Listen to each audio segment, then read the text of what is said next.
Hello, my name is Tracy Allen and I want to welcome you to Cooking with Some Friends.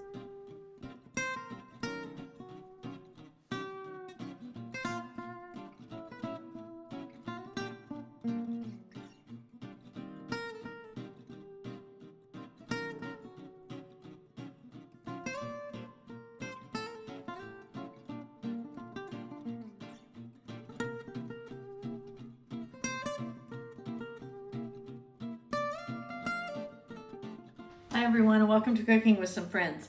I shared a picture of, but not the recipe of, how we make bone broth or chicken broth. And it's so simple, but it doesn't have all the additives and all those things that you may not want to be ingesting or have your family ingesting. So I'm going to show you how we make that. And we're going to start out with about 7 or 8 pounds of raw chicken. And I've got some chicken quarters in my roaster, but I also have saved, as we've used rotisserie chicken, I've saved that and I'm going to dump that in as well. If you have chicken bones that you made enchiladas or something like that, you can also use those in here. I just put them in freezer bags, and then when I'm ready to make bone broth, I pull those out and use them. So I've got my bones in that I've saved from our rotisserie chicken. Then I'm going to add our vegetable mixture, and I have 8 large carrots that are going to go in here. And the beauty is you don't even have to peel them.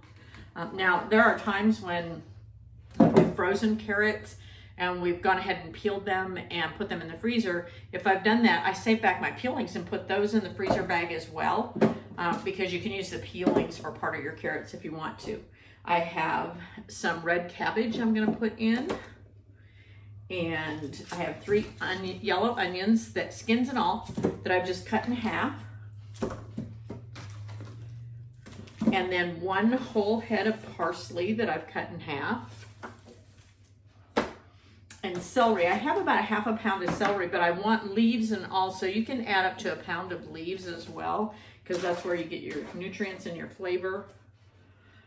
And then I have 3 bulbs of garlic that I've cut in half horizontally, and I can put skins and all in. And then 2 to 3 bay leaves that are going to go in this.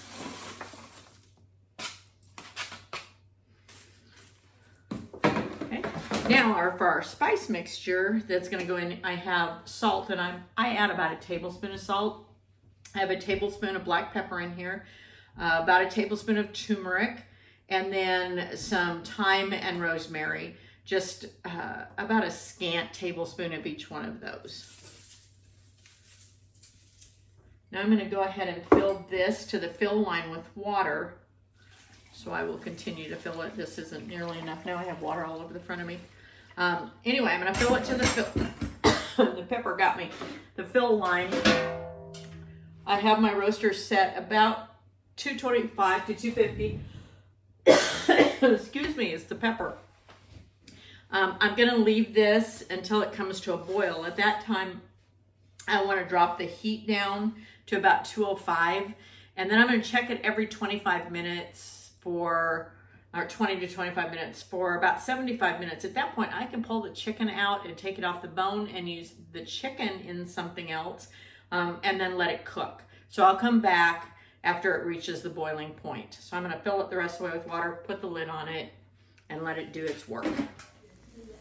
Now that our broth is boiling, we're going to reduce the heat to about 205 and check it every 20 minutes. At that time, we can, once about 75 minutes is up, we can take the chicken out and take it off the bone. So our broth has been cooking, and I took the chicken out at about 75 minutes in. And I took, from our quarters, I took the chicken off the bone, and I'm going to use this to make some enchiladas tomorrow. But I can take all these bones and put them right back in. And if you didn't get all the meat off it, that's okay. But I want to let this cook on low at least overnight. You can leave it however strong you want your chicken broth. You can leave it for a couple of days cooking, or at least 24 hours. So we're just going to let that continue to cook with the lid on it until tomorrow morning. Our chicken broth has been cooking for a couple of days, and so then we're going to take our strainer and we're going to take out, as you can see, all the bones and the vegetables, get as much of that out as we can, and then I'll strain it a couple more times and let the temperature drop to about 170 before I start canning it.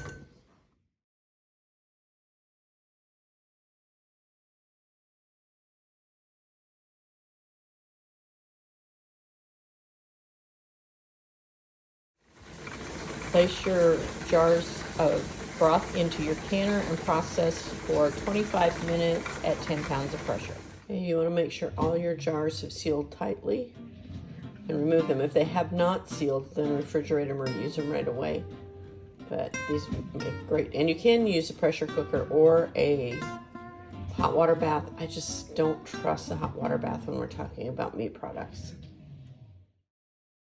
Thanks for joining us for this session of Cooking with Some Friends. Make sure you like this video and subscribe to our YouTube channel.